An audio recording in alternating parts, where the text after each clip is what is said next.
তরকারিটা নামিয়ে নিয়ে এসেছি। টেস্ট তো খুব সুন্দর হয়। আমি এঁচোড় কিন্তু ভাজি না আলাদা করে, এঁচোড় এইভাবেই তৈরি করি। তোমাদের যদি ভালো লাগে তাহলে কি করবে, তোমরাও করে নিও।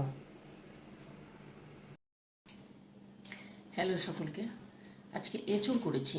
এঁচোড় আছে এখানে 250 এঁচোড় আছে, 2টো আলু আছে, 2টো টমেটো আছে, 1.5খানা পেঁয়াজ আছে, 1 টুকরো আদা, 2টো কাঁচা লঙ্কা, 3-4টে রসুন একসঙ্গে বাটা আছে, আর পেঁয়াজ, একটা পেঁয়াজকে বেটেছি, ওইভাবে করে নিয়েছিলাম। আর গুঁড়ো মশলার মধ্যে দিয়েছি কাশ্মীরি লঙ্কার গুঁড়ো, হলুদ গুঁড়ো, গোলমরিচের গুঁড়ো, আর ধনে গুঁড়ো।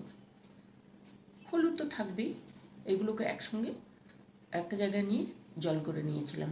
তারপরে করলাম তেলটা, এঁচোড়টাকে তো সুন্দর করে কেটে নিয়েছি নুন হলুদ জলে দিয়ে। তারপরে প্রেসারে 3টে সিটি দিয়েছি। আমার প্রেসারে তোমাদের যেমন সিটি লাগবে ওইভাবে দেবে। সিটি দিয়ে নামিয়ে নিয়েছিলাম।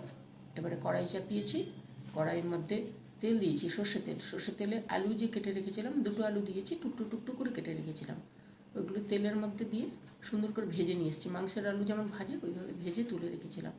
ওই তেলের মধ্যে, আর এক্সট্রা তেল দিইনি, ওই তেলের মধ্যে পেঁয়াজ, টমেটো আর শুকনো লঙ্কা, 2টো শুকনো লঙ্কা, তেজপাতা 2টো, এই দিয়ে সুন্দর করে মানে ভেজে নিয়ে এসছে।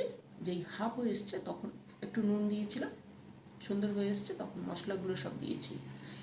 আর দিয়েছি গোটা গরম মশলার মধ্যে দারচিনি, লবঙ্গ, এলাচ, এই 3টে একসঙ্গে কষিয়ে কষিয়ে ভেজেছি। ভাজার পরে আদা রসুন আর লঙ্কার যে পেস্টটা ছিল ওইটা দিয়েছি, একটু পেঁয়াজ দিয়েছি।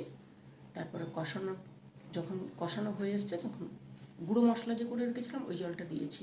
ওইটা কষানো হয়ে গেছে তখন এঁচোড়টাকে দিয়েছি। এঁচোড় আলু একসঙ্গে দিয়ে সুন্দর করে কষিয়ে নিয়ে এসেছিলাম। তারপর পরিমাণ মতন একটু চিনি দিয়েছি রঙটা আনার জন্য, আমি ওইভাবে দিই চিনি। তারপরে সুন্দর করে কষিয়ে যখন নামাবো তার আগে কসুরি মেথি, একটু ঘি, গরম মশলা, এই 3টে দিয়ে সুন্দর করে নিয়ে এসেছি। দেখো নরম এঁচোড়, এবছর প্রথম করলাম এঁচোড়, তোমাদের সঙ্গে একটু শেয়ার করলাম। যদি ভালো লাগে তাহলে তোমরাও করো, ঠিক আছে? করে খেও। এই দেখো দারুণ সুন্দর হয়।